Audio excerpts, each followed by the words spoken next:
Our next guest, Hasani Pettiford, is an award-winning author and speaker specializing in human sexuality and interpersonal relationships, and the founder and president of Couples Academy, a relationship training center. Welcome, Hasani. Thanks for having me. First, let's answer the age-old question, can men and women be friends? Welcome back. It is a new day. We thank the good Lord it's a new day. Thank God it is a new day. So good to see you. Thanks for stopping by again.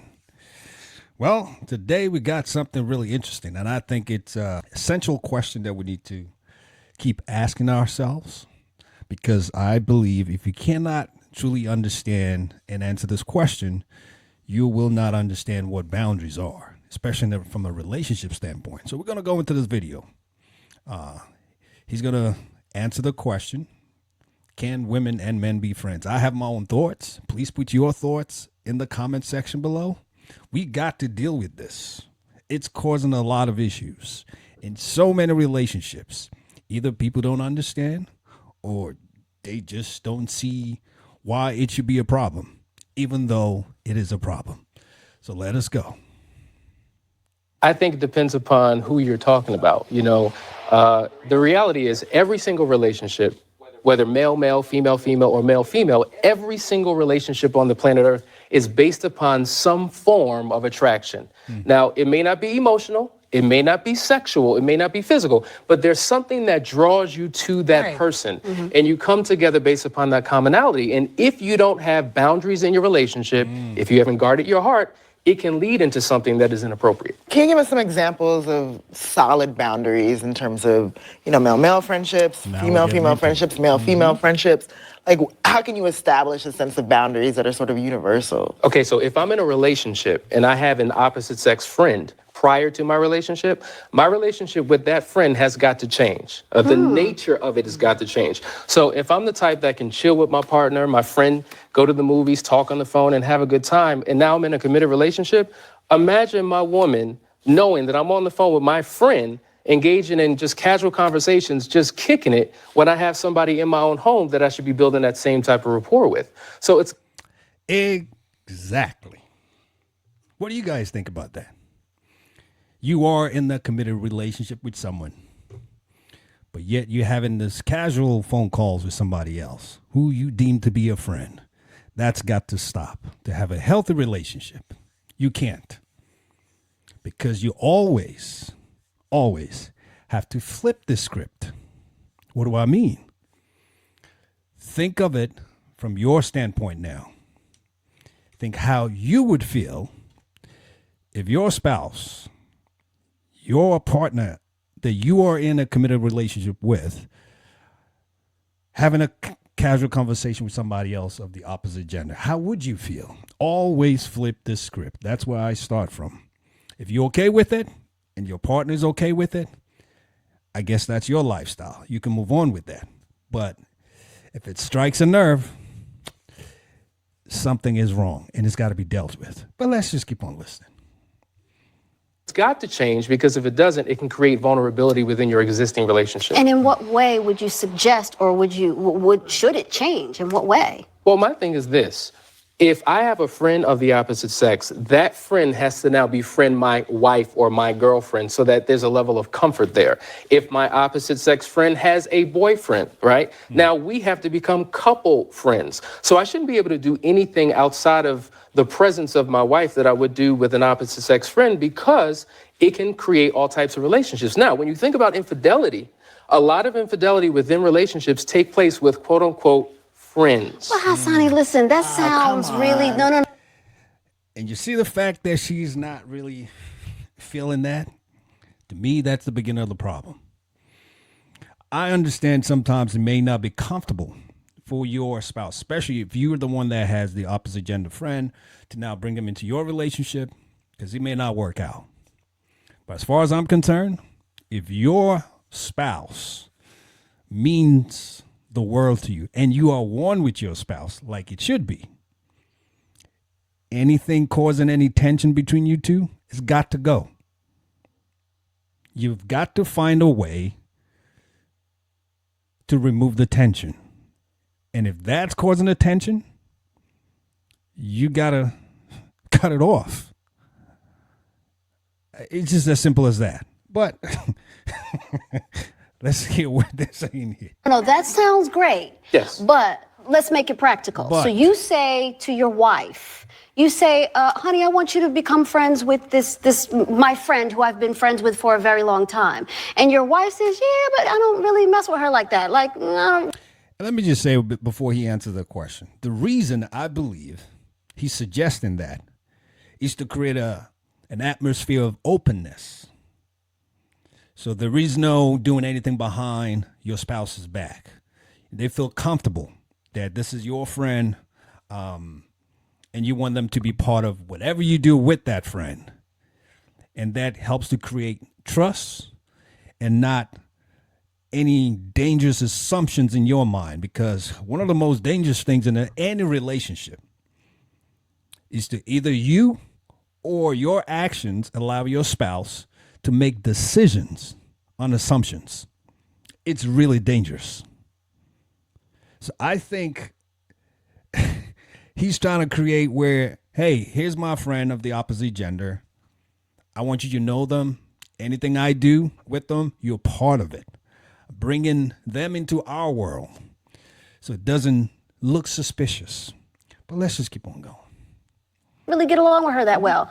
What does that then do to your friendship? How do you navigate through that type of situation? Because that's not always the case where two women are willing to just go, oh, okay, let's be friends. Well, see, the reality is once you enter into an intimate, committed, long-lasting, mutually beneficial relationship, that becomes your primary relationship, right? Okay. And everything else comes secondary to that. So whatever creates vulnerability or issues in that relationship, you've got to make certain adjustments and tweaks. If I'm on a job working 9 to 5, I'm developing relationships with all types of people. Sure.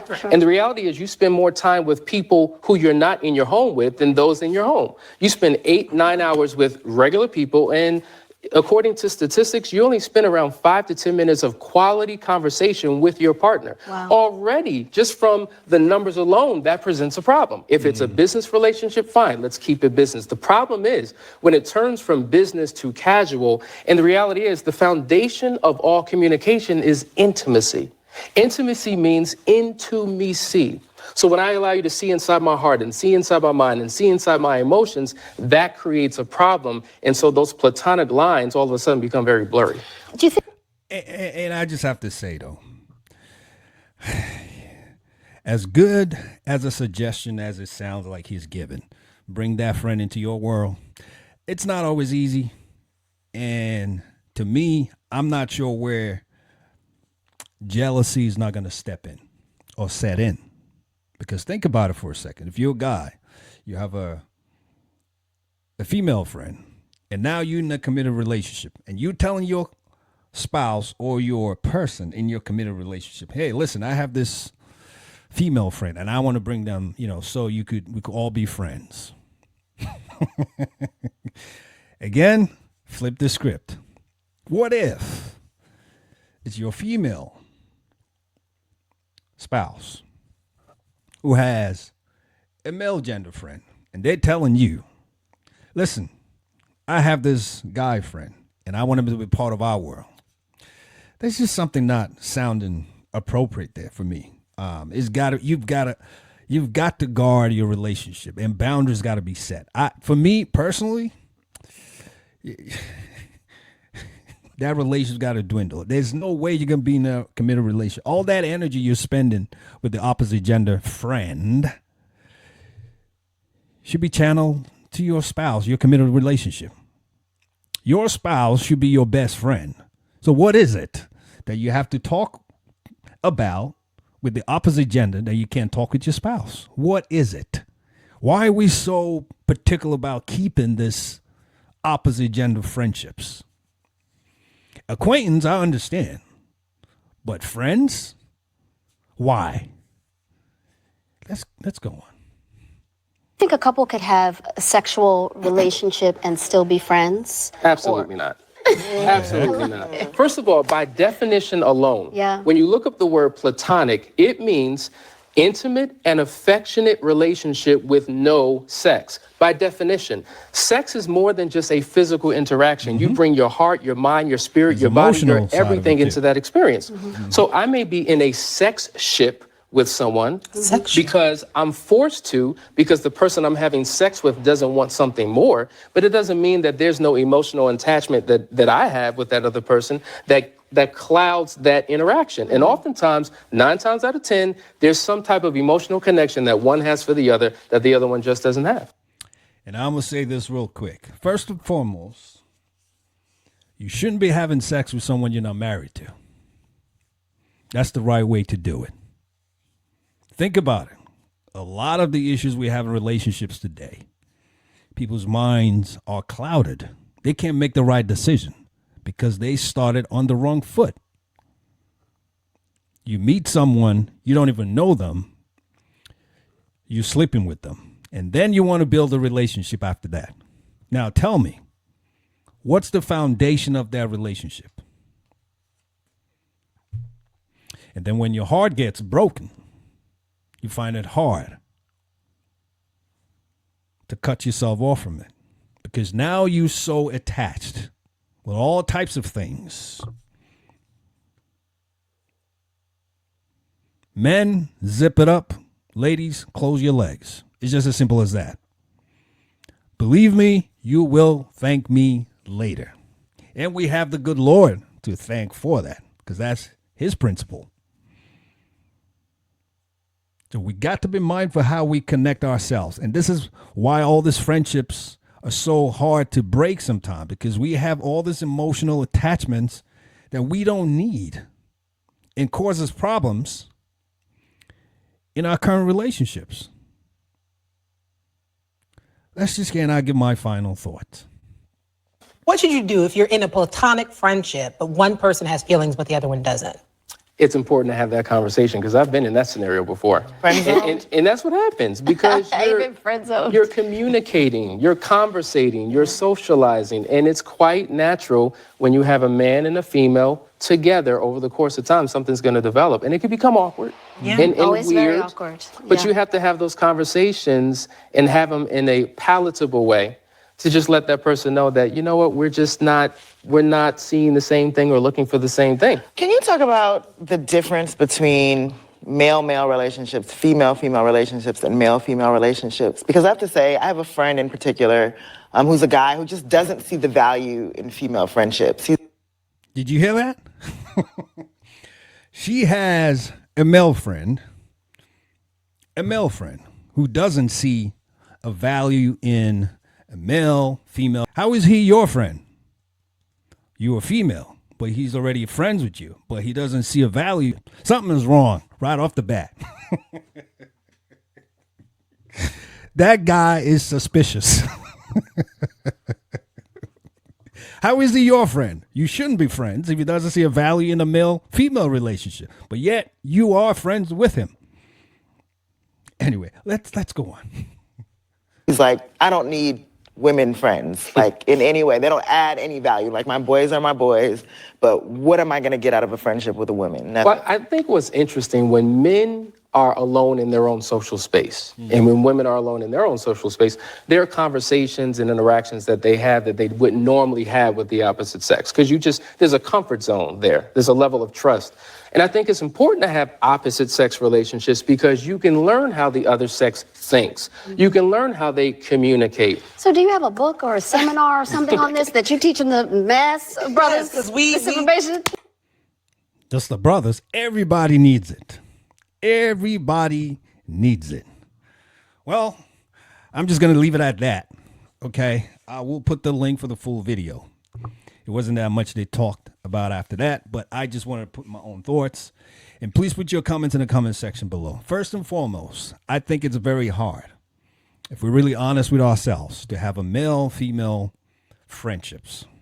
Acquaintance, yes. Especially if you are in a committed relationship. One of the things you have to do that I believe is to always guard your relationship. Never put your spouse in a position where they have to wonder what's going on. When trust is breached, it causes a lot of problems. My wife can get into my phone anytime. I can get into her phone anytime. Not that we do, but we know we have that type of relationship. Openness. I never want her to worry about what's going on with me. I don't have to worry about what's going on with her. It's very hard. We have to create these boundaries. And for me, it all stems from how does my spouse or the person I'm in a committed relationship with feel about this? If it bothers them, you guys have a communication and it bothers them, you got to cut it off. If you're not in a committed relationship and you think you want to be friends with the opposite gender, hey, knock yourself out. But I still say draw a boundary. If you're looking because you don't want to get so used to it, then now you feel like you got to take them with you when you are in a committed relationship. Men and women are totally different. It's good to get the perspectives from the other gender. Yes, you should, because all of us have brothers and sisters, cousins, male and female. But to build so much friendship that you feel you can't let go, what is it? We got to watch that, because it could be a problem later on. So I say you be very careful with that, because a lot of this emotional affairs and ultimately leading to other things come from we're just friends. And before you know it, we're just friends becomes something else, because you never know what the other person is thinking. You're not in their mind. You never know what their agenda is. So, be very careful with the boundaries. I love to talk about these types of discussions because I think we need it, especially in our world today, where everybody's going wild and there are no boundaries. We need boundaries. Boundaries are good. It keeps us all safe and sane. Thanks for stopping by again. It's me again, WJ, on our channel, One Life, Many Seasons. I'll be coming back with more pieces. You know how we like to wrap it up. Just like to remind ourselves that we always remember we got one life with many seasons. So let's make the best of it. God bless you, and I'll see you soon. You take care now. Bye for now.